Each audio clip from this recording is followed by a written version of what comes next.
Thank you, Clive, and I appreciate your comments. And I would urge you to investigate this further and get more of the details then, because if the allegations are proven to be true, I think it's a serious issue that needs investigation. As someone who no doubt passionately reads The Socialist, the mouthpiece for the Socialist Party, formerly known as Militant, you would have been interested to see an article about an Llanelli postal worker who was sacked for whistleblowing to the Royal Mail internal investigations team regarding a fake working hours scam that is very much similar to the one highlighted in my previous question.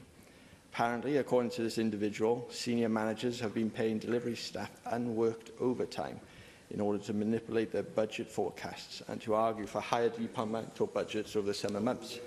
According to reports, the purpose of this fraud was to allow depots to build up reserves that would then be spent during peak seasons, with managers arguing that it allowed them to better manage surge in parcel volume numbers. The whistleblower had allegedly been instructed by their managers to fraudulently pay staff for overtime, which they had not worked, and then was subsequently sacked after an internal probe discovered that they had reported this activity to the internal investigations team.